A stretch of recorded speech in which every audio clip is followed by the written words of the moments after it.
Greetings everybody, it's Emily from Of Pages and Ink, and today I will be doing my book talk on A Court of Mist and Fury by Sarah J. Maas, which is the second book in her Court of Thorns and Roses series.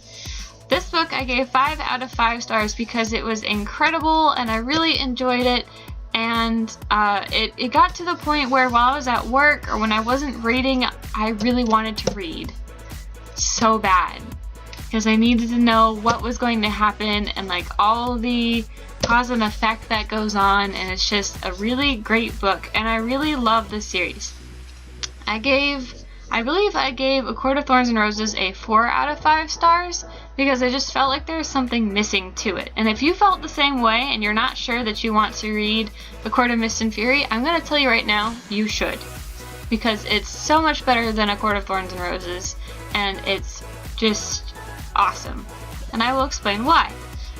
First, I'm going to talk a little bit about A Court of Thorns and Roses before I talk about A Court of Mist and Fury, but for those who haven't read the series yet and are unsure that they want to read it until they know a little more about this book and the previous one, the first one, because I can see how people can be hesitant considering A Court of Thorns and Roses wasn't as good as A Court of Mist and Fury. So I'm going to do a small review of A Court of Thorns and Roses, then I'm going to do a summary of A Court of Mist and Fury, then I'm going to do a non-spoiler talk about it, and then I'm going to do a spoiler talk about it. And I will try to let you know the in-betweens of all of that, so if you just want to hear the summary and the non-spoilery talk and you don't want to stay for the spoilers, then I will let you know and you can get on with your life. So let's get started. A Court of Thorns and Roses was originally a Beauty and the Beast retelling following a girl named Feyre, who is a hunter, but only because she needs to protect her family. So it's a lot like Katniss. The only reason that they use their bows is to protect their families, whether it's to get food or to keep people from harming them. She kills a giant wolf while she's hunting for food one day, and it turns out to be a high fae in wolf form, and one of the fairies from the fairy realm over the wall in a realm called Prythian. He's from one of the courts called the Spring Court, and he comes and he takes her back to the Spring Court because of a treaty between the humans and the fairies that states that any unprovoked killing of a fairy results in a life for a life. So instead of killing her, he decides to take her back to the Spring Court with him, and like the story Beauty and the Beast goes, they fall in love, and he lets her go right before she can break this curse that is on their lands. And when she's gone, she knows that something just isn't right, and she comes back and finds that Tamlin and the rest of the Spring Court, Tamlin is the fairy that took her, and she falls in love with him, by the way. He's been taken by the High Queen, who has a dark and very evil court under the mountain, which there's a mountain that's at the very center of Prythian, and she takes him there to kind of become her pet in a way. And Feyre goes to rescue him and the entire court, and hopefully can break the spell that is on them. So Court of Mist and Fury follows that, and it's not all it's cracked up to be. Because of all the things that she had to do under the mountain, in order to save Tamlin and everybody else in Prythian, she kind of tears herself apart, and even Tamlin isn't the same. They're both just kind of broken, and they're not who they were, and it creates a lot of conflict. Feyre kind of slowly starts to fade away. I don't mean like a ghost and she fades away. I mean like she's not eating, she can't sleep, she sits in the house all the time because Tamlin has become so overprotective of her that he doesn't let her leave. And at one point he even locks her inside, which causes her to leave. And on their wedding day, before she leaves, she is taken by Rhys, a friend from under the mountain, and she slowly begins to uncover the goings-on of the world in a way that she hadn't been told, because Tamlin had stopped talking to her about what was going on. He stopped telling her things. because he thought she was so fragile and so like danger prone that, you know, uttering the wrong word could break her. So she joins Rhysand, R-H-Y-S-A-N-D. I call him Rhys, because that's what it says to do in the Court of Thorns and Roses, which is above me on my shelf. That's why I pointed up there. Yeah, so she joins Rhys in the Night Court and his inner court, and she discovers that there's this whole other world, not other world, but there's a whole another side to the Night Court that nobody knows about because it's been kept secret for 500 years, I believe, if I remember correctly. So this introduces 4 new characters. Well, the book itself introduces 5 new characters. I'm gonna do it that way. 5 new characters. 4 of them are supporting characters that are on Rhys's side. One of them kind of uses Feyre for her own goals. And that is Eanth, something like that. She is a priestess from the mother who spilled her cauldron and created all the fairies in the fairy realm. She kind of befriends Feyre, but she's using her. I will just put that out there right now, which is kind of a spoiler, but you kind of get the feeling it's happening anyway. And this kind of helps in her wasting away, because while she thinks she's helping, she's really just kind of telling Feyre that all she's going to be doing with her life now is having kids and having parties, and that's not something Feyre really wants, and Tamlin won't let her out. The other 4 are part of Rhysand's court. There's Cassian and Azriel, who are Illyrian soldiers, which are, they're not high fae, but they're not lesser fae either. They're kind of in between, and they're powerful fairies who have to wear these things called siphons to focus their magic, or they can drive themselves insane. And they have these big black membranous wings with like talons on the top. So they're really kind of awesome. Cassian is the friend that Feyre needs, whereas in A Court of Thorns and Roses, her friend was Lucien. Lucien kind of he's not a good friend anymore. He is so blind to helping Feyre and saying that things just aren't going the way that they should be. He doesn't help her as much as he should have, where Cassian would do anything to help.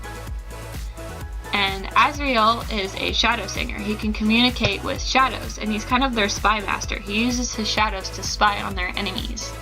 Morrigan is Rhysand's cousin, and she is pretty cool as well, because she goes through some pretty brutal stuff in her life, but she manages to keep herself positive, and she's very confident. She knows who she is, and she won't let anyone tell her differently.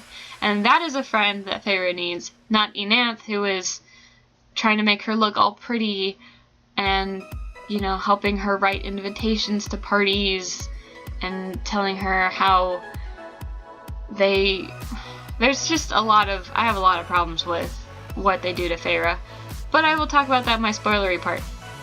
And then the last person is Amren, who is kind of like Feyre, as in she's been remade, but she was made from something much more ancient and much more deadly, but she's pretty cool as a character, and she's kind of badass. There's this one point that I won't actually get into because that's more of a spoilery part. So if you want to know about that, read the book, because I don't want to spoil it for you. Another thing you find out, which I'm going to say, which is kind of a spoiler but not really, because so much of the book takes place in this area that it's not a surprise. But there's this whole other side to the Night Court that nobody knows about, because for 500 years it's been hidden, which I actually think I've already said. I've done this, I have made takes of this. This is my 11th take for this video, because I've like messed up and I've gone on a tangent and I've said spoilery things and I didn't mean to. So if I repeat myself, that's why. Anyway, and this world is called Velaris, and it's warded so nobody can detect it or see it, and the only people that can really, what's called winnow is kind of teleporting in a way. The only people that can get in and out are people that are allowed, which are people like Feyre and Cassian, although I don't think Cassian, no, they do, and Rhys. And this city also belongs to a court called the Court of Dreams, whereas the Night Court that everybody knows is the Court of Nightmares, which is just an awesome concept, by the way. This book is also incredibly sexy, and as an ace, it tended to make me a little uncomfortable.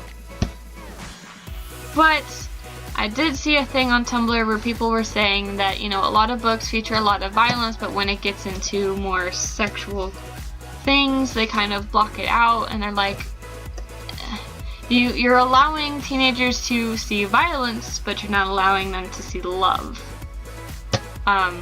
So I kind of understand, and it's not a big deal. The book is still really fantastic. I'm just letting you know.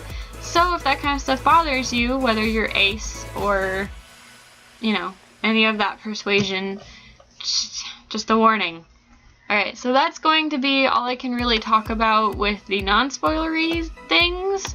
So at this point, if you haven't read the book and you don't want it to be ruined for you, I would leave, because I'm not going to really talk about anything else except for the spoilers of this book. So I will see the ones leaving now next time. I hope you guys had a good day today, or are having a good day. And I hope you're enjoying whatever you're reading, and if you're not reading, I just hope things are good for you. And now I will continue with the spoilers. Okay, so in the beginning of this book, Tamlin locks Feyre away in a house after she spends months in a cell, and I am not okay with that at all. At first, when I first started reading this book, I was upset with Feyre, because I was like, you know, you got Tamlin back, things are happy, things are getting back to normal in the world, people aren't enslaved, or not necessarily enslaved, but, you know, they're not under the mountain anymore, you should be happy. And she's not. And she's so focused on the 2 lives that she has to take while under the mountain that she's kind of slowly being consumed by this darkness. And I understand that that's a thing. And I'm so mad at myself for being mad at Feyre, because she can't help it, and it's not even entirely her fault. Tamlin isn't exactly there for her. They don't talk about what's going on. He doesn't tell her what he's doing. He's gone all the time, and they have their separate spaces, which is weird because they're going to be married, and he spends every night in her room. But he doesn't know that she wakes up in the middle of the night and gets sick because of nightmares. And she hasn't been able to sleep, and she isn't eating and keeping things down all night, so she's thinning out. She's like wasting away, and Tamlin doesn't even see it because he's so broken by what happened that all he can think of is protect her. But he doesn't see that he's slowly losing her because of what's going on inside. Lucien tries to help, but doesn't try very hard, and he doesn't much help, really, at all. The times that he tries to talk to Tamlin pretty much says no, and Lucien just kind of backs off. And I get where it's kind of in between of friends, but the things that are going on, you know, watching Feyre waste away because he's not letting her go outside, he isn't, you know, he's kind of keeping her in this cage, and that's not good. They need to talk about their problems, and they're not talking, and Tamlin just kind of isn't Tamlin anymore. He's not the Tamlin we read about in A Court of Thorns and Roses. And because he locks her away, Rhys kind of comes in and he sees that she's wasting away, and he takes her to his court, and, which I've already said, but turns out that they're mates. And when I found out they were mates, I was like, what? I mean, I kind of had a feeling, but in Throne of Glass, Sarah J. Maas's other series, Celaena has technically 4 boyfriends at one time, and even her, the the final one that I'm sure is the final one, unless there's another one. And if there's another one, Sarah J. Maas, just, you're killing us. Because I shipped Dorian and her, and I was okay with her with Chaol, and I wasn't sure about her with Rowan, and then, you know, now she's with It's just, she's gotta stop. Anyway, so I had a feeling that they might be mates, but I wasn't sure because Celaena and Rowan, I don't believe, are mates, unless I missed something. But, you know, granted, it's a completely different series, but they have their similarities. But that explains a lot, especially when he tells Feyre about why he didn't tell her when he discovered that she was his mate. And it just, them together, I ship it. I don't really know what the ship name is. I think it's like Feyrand, but they're cute. Don't break them up. Don't be upset that your ship sank. Get a new ship, because they're awesome. Anyway, even in A Court of Thorns and Roses, at the beginning I didn't like him, but toward the end I really started to like Rhys, because I knew there was more to him than we saw, and a lot of people were like, oh, I hate Rhys, he's so bad, and it's like, do you not see that there's something else going on behind it? You know, he's trying to help her, and it's not just because he's a terrible person, there's something else going on. But I do want to talk a little bit more about the fact that even though she risked everything to save Tamlin and she no longer loves him, I feel like that's an important thing that people need to read about in books. Because you read so many books where they meet the main character, like the main male protagonist and the main female protagonist meet, fall in love, and that's it. You know, they have their problems, but they're together, and sometimes it's not very realistic. Because, you know, you can think that somebody's the perfect one for you, and something happens and you're not together anymore. You know, that happens to a lot of people, and if they have the expectation that that person is the one and that they're gone and there's nobody else, you know, that can be a problem. It also kind of shows that things can go wrong in a relationship and you're able to move on from it. And I think that's important to read about. And I know a lot of people are getting mad. They're like, oh, that negates everything that happens in the first book. And in a way it does. But it's just an important thing to see. You know, not every relationship is meant to last. And the way that things were going with Tamlin, it definitely wasn't meant to last. Maybe if they hadn't gone under the mountain, things would have been better. But they did. So life happens. Okay, so the part about the book. Am I the only one that was kind of disappointed that it was that easy? That the book took over Feyre and had her put the two pieces together that easily? And then there's that part where, like, she didn't have the book in her jacket even though I thought somebody else took the book. I was really confused. I was probably just so into it and reading so fast that I completely missed whatever happened. But I was so confused. I was like, I thought she had the book. And he took it. But apparently she didn't have it, and then Rhys has it at the end, and I'm like, what? And the part where you find out that Elain is Lucien's mate was crazy. I think once Lucien kind of realizes that Tamlin needs help, like major help, and that means Lucien has to step up, maybe at that point Elain and Lucien would be very cute, but right now I need them just apart, which they are, so there we go. I was so mad to find out that Tamlin had joined the king and allowed the king to take over the land using his land, and I was like, what are you doing? You know that's not a good idea. Even if this is, he's being all possessive, and it's not good. Like, jeez, I know it's like Fae instincts and whatever, but oh my goodness gracious. Like, that is not something you do. That is not smart, and it's not going to end well for him. It's not.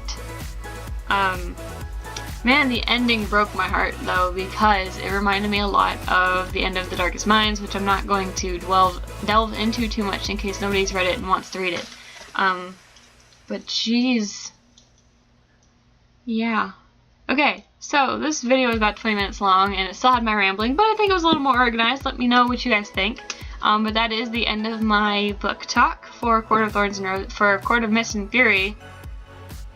Second book in the Court of Thorns and Roses series. Have you guys read it yet? What did you think? If you haven't read it, are you going to? Are you looking forward to it? Let me know in the comments down below, and I will see you guys next time. Don't know when that will be, don't know what I'm going to be doing because I've been looking for tag videos and there aren't that many and I haven't been tagged in a whole lot. But I do plan on going to Montana to visit a friend sometime this summer, and hopefully you'll be seeing videos maybe once a day. I don't know how many we'll be able to do, but you'll see more videos with me and my best friend Kira, so that'll be fun. But until then, I love you guys, thank you so much for watching, I will see you next time, and happy reading!